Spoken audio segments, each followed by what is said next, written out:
Dear students, today we'll discuss about pumping lemma for context-free languages. So, in earlier classes, already we discussed about pumping lemma for regular languages. So, whatever we discussed earlier, it is same like that only.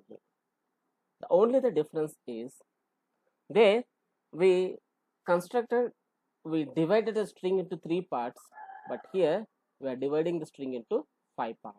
That's only the difference. And the remaining checking whether the context-free language is whether the language is CFL or not, same like that. Earlier we discussed pumping lemma to check to confirm that the given language is not regular language only. Same like that here also, which is used to prove that the language is not context free. So here pumping lemma is used to prove the given language is not context free. So assume it, if the language is a context free language, then the language should have the pumping length p such that any string s where length of the string should be greater than or equal to p. So you should keep in mind that if you are proving the language is context free language, then the length of the string should be greater than or equal to p. Here p is the pumping length. We call it as a pumping length. P is called it as a pumping length. And it is divided, the string is divided into 5 pieces, u, v, x, y, z. So if you want to prove that this is the language is a CFL, so we need to divide the string into 5 pieces, and it should satisfy the below these 3 conditions also. So when you divided the string into u, v, x, y, z, then u, v to the power of I, x, y to the power of I, z is in A for every I greater than or equal to 0. So once you apply u, v to the power of I, x, y to the power of I, z will generate one string. That string should be available in the given language. Here we assume the language is A, so it should be in A. And one more thing is the length of Vy, the length of Vy should be greater than 0. And the length of Vxy should be less than or equal to P. So if the language satisfies these 3 conditions, then we say that it is context free language. Otherwise it is not. So this is about pumping lemma for context free languages. So what is the definition? The pumping lemma is used to prove that the language is not context free. So if we assume the language A and pumping length P such that any string S, means based on the language will generate some strings. So the length of the string should be greater than or equal to P, should satisfy length of the string should be greater than or equal to P. And then after we'll divide the string into 5 parts. So like u, v, x, y, z. We divide the string into 5 parts. And after division of the string into 5 parts, this should satisfy the below 3 conditions. Then we call it as a context free language. So to prove that the language is not context free using pumping lemma, we should follow these steps. So assuming A is a context free, and then after it has a pumping length P. So we assumed the pumping length is P. And now we find the string A such that length of S is greater than or equal to P.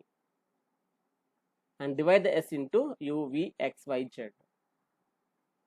Show that u, v to the power of I, x, y to the power of I, z does not belongs to A for some I. If you show that, if you shown that u, v to the power of I, x, y to the power of I, z does not belongs to A, then it is not a context free. Okay. So this is about the process. But here we started with contradiction. So first we shown that, first we consider that it is a CFL, but finally we'll prove that it is not CFL. Okay, here we are having one example.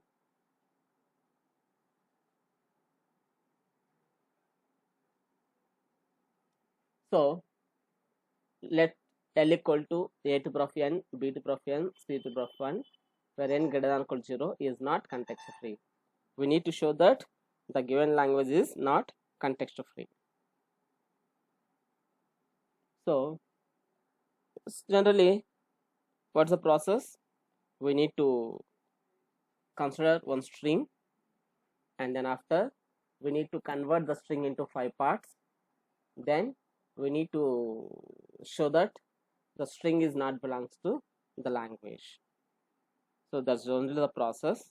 Now we'll work on that one. So we assumed that L is a context-free language. L is a context-free language. So if it is a context-free, then it must have the pumping length P. So the length should have pumping length P. So we take one string like S equal to A to the power of P, B to the power of P, C to the power of P. So assumed that P equal to 4, then S will be A to the power of 4, B to the power of 4, and C to the power of 4. So the string will be generated with 4 A's, 4 B's, and 4 C's. So now what we have to do? We need to divide this string into 5 parts. Here I divided. Here I divided. 1A is considered as U, 2A is considered as V, and 1A and 4B's, 1C is considered as X, Y considered 1C, and Z considered 2C's. It's based on your situation. Whatever you want, you can divide it. Okay. So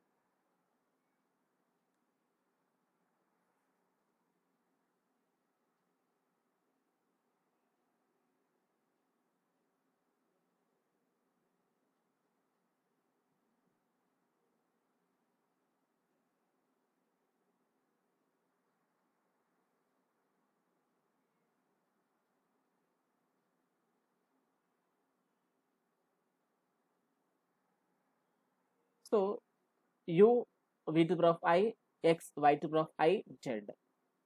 We need to substitute these values into this formula where I equal to T. 2 means U V square X Y square Z. Here U is 1A, V is 2A's, X means A, 4B's and C, Y is 1C, Z is 2C's. If we substituted the above values into U V square X Y square Z, then we'll get this string. Here we found 6 A's, 4 B's and 5 C's. Actually, the language is saying that A to the power of n, B to the power of n, C to the power of n means equal number of A's, equal number of B's and equal number of C's should be there. But here we found unequal. So no two are equal. So we generated the string is not in language L. So simply we say that it is not context-free language.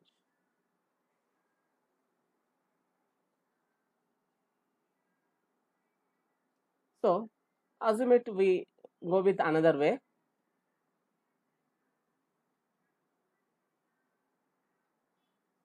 The string, same string we consider and we divide it in different parts. We can consider only one only. Here only we can say that it is not context-free language, but there is a possibility to go with in different way also. Here what I did, U equal to AA we divided, V equal to AA BB, X equal to B, Y equal to B, Z equal to CC CC. So it is one of the way checking that the language is not context-free language. Whatever you choose, here only we can conclude and we can stop the solution, but just simply I took one more example. Okay, so finally I generated A to the power of 4, B to the power of A, B square. Again I got A square, B to the power of 5 and C to the power of 4. So here generally A after B should come, B after C should come, but it's repeated and it is not in the same format. So actually format should be like a to the power of n, b to the power of n, c to the power of n.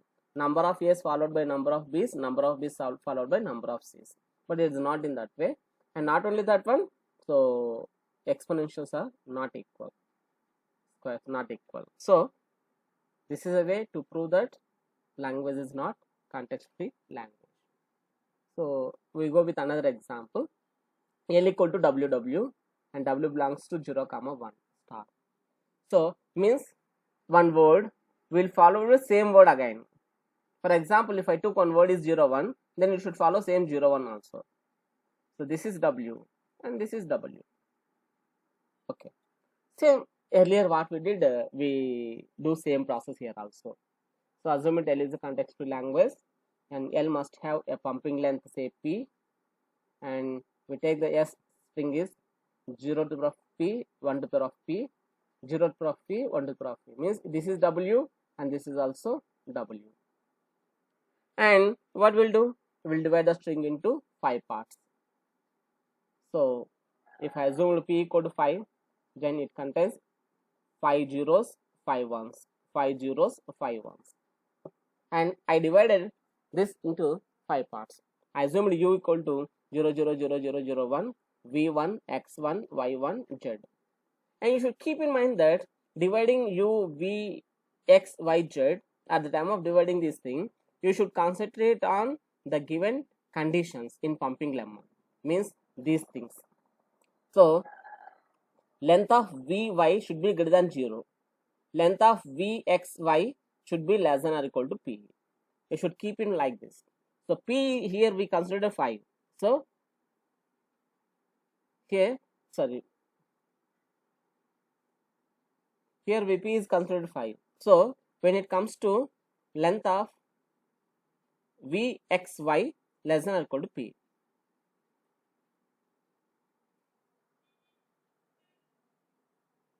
Vxy.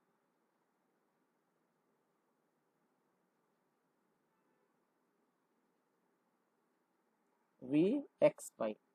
Length of Vxy is 3. It is less than or equal to P. 5. So you should keep in mind these conditions. So simply you are not supposed to divide different partitions. So at the time of division you should keep in mind. So length of Vxy should be less than or equal to P. So that is the way of dividing parts. Then what we do? U V to the power 5, X, Y to the power 5, Z. I assumed I equal to 2. As you wish, you can take I equal to 2 or I equal to 3 or I equal to 4 as you wish. Just I took I equal to 2. So when I substituted U, V, X, Y, Z values, here I got this string. It is 0 to the power 5, 1 to the power 7, 0 to the power 5, 1 to the power 5.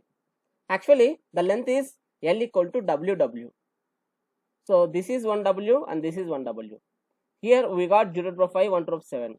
So here also you supposed to take 0 to the power 5, 1 to the power 7. But we got 0 to the power 5, 1 to the power 5. So it is not context-free language. So this is about pumping lemma. It is a very easy process. So just you should know the definition. And here what we are doing, pumping lemma is used to prove it is not a context-free language. How we are going to prove? We considered pumping length P and one language. Then after what we are doing, so we are generating one string and it is a combination of U, V, X, Y, Z. So it is divided the string whatever you generated in the language divided into 5 parts and based on the pumping length. And then after, so we are substituting U, V to the power of I, X, Y to the power of I, Z. And you should keep in mind that the conditions should satisfy.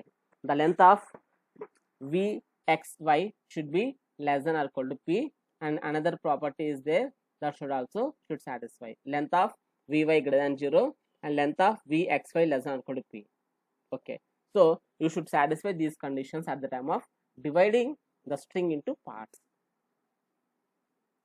And then we substitute the string and finally we'll get one string and it is not in part of given context-free language. So simply we say that it is not context-free language.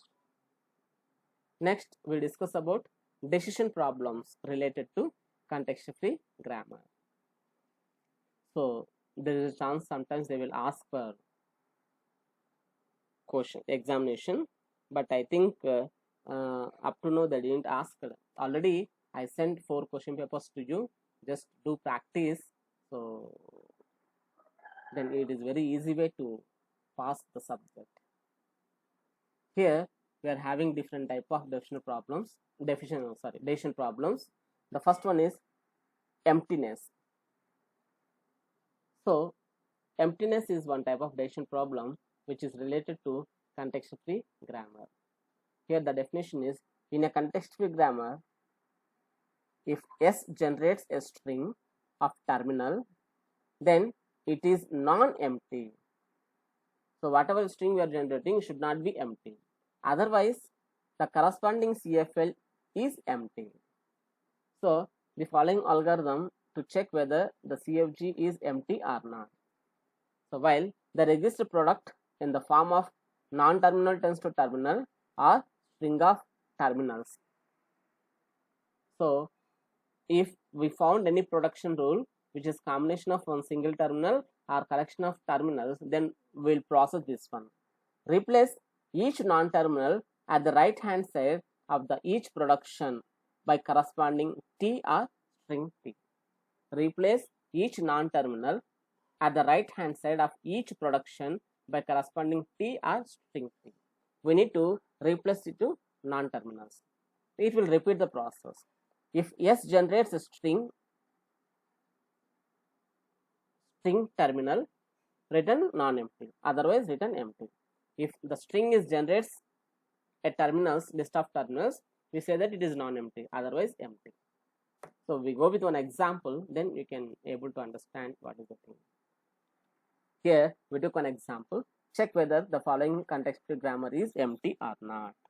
We are having different production rules, like S tends to A, B or D, A tends to A, B, C, B tends to B, C, C tends to D, D tends to C, D. Here C tends to D is in the form of non-terminal tends to terminal.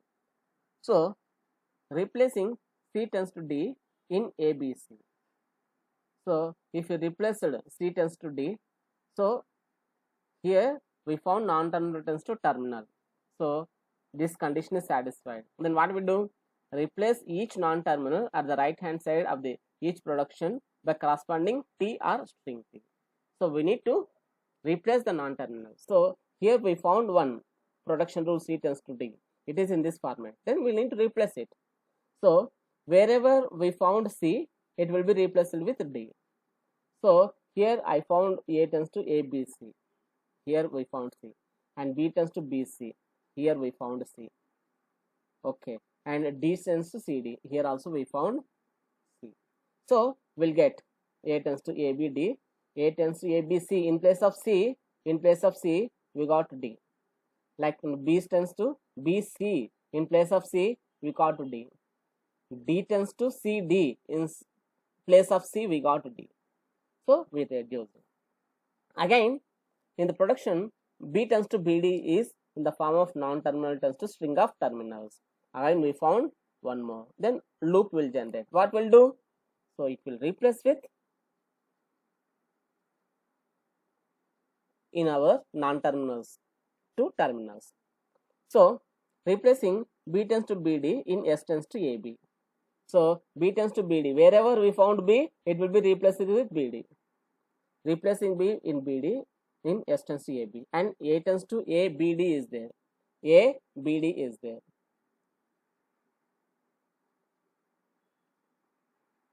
So A tends to A, BD is there. Here also B we found.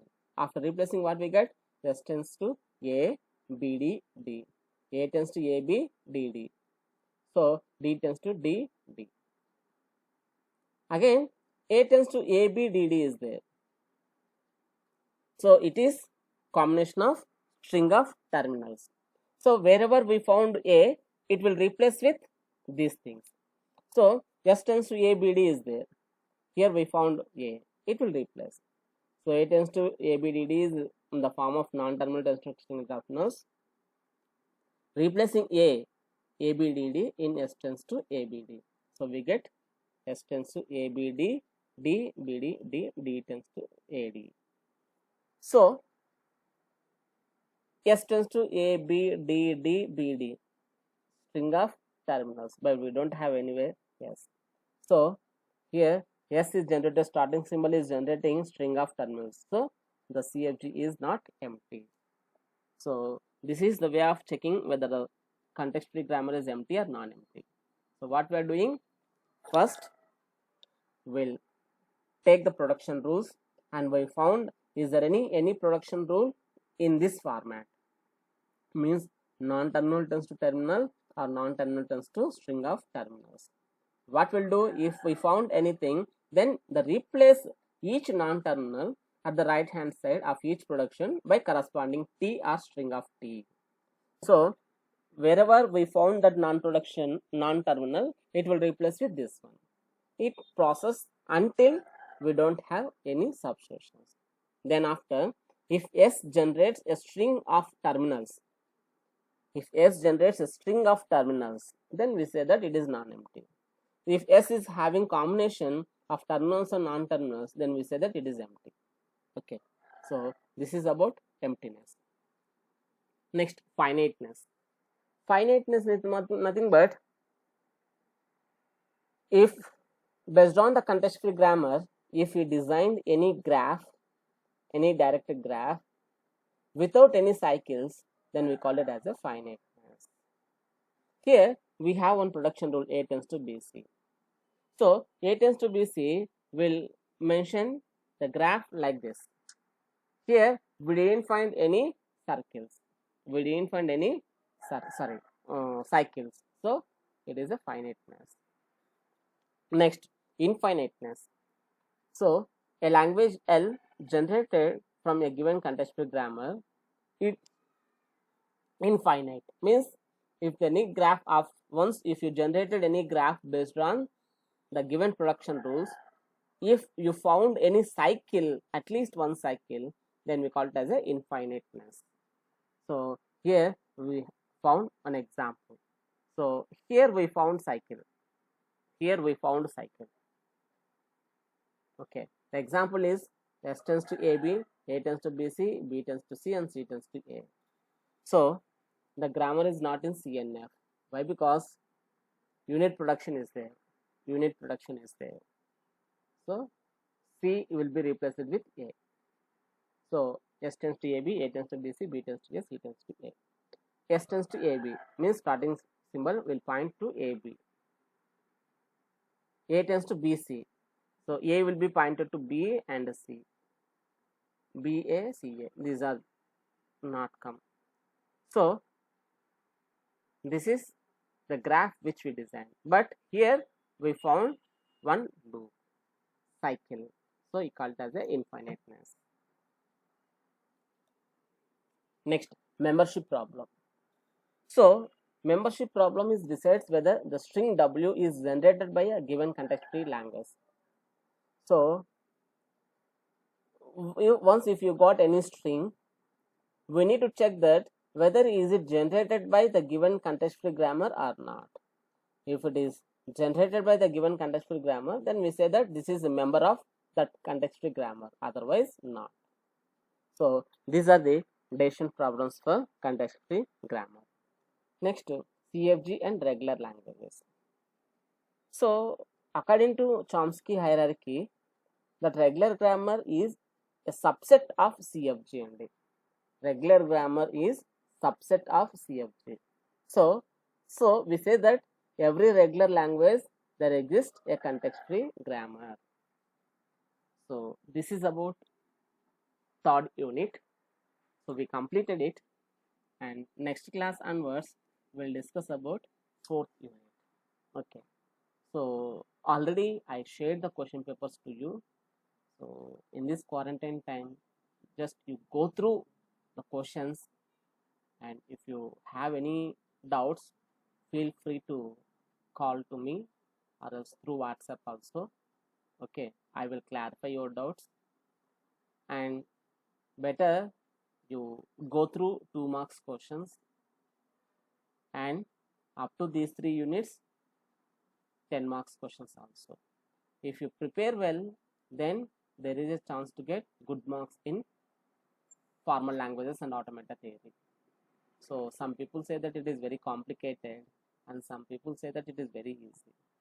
Why? Because those who are having practice, they can prepare well and they can easily solve the answers. Those people who didn't prepare, it will be very complicated. Why? Because at the time of solving the problem in class, some people they may wrote in neatly and some people just they will draw the diagrams and they don't know how it is solved. Okay, that's why if you do practice well, then you can get the solution in easy manner. So I request you people to go through with these 3 units and solve the previous question papers. Then it is very easy manner to pass the subject. Okay, so next tomorrow we'll continue the class.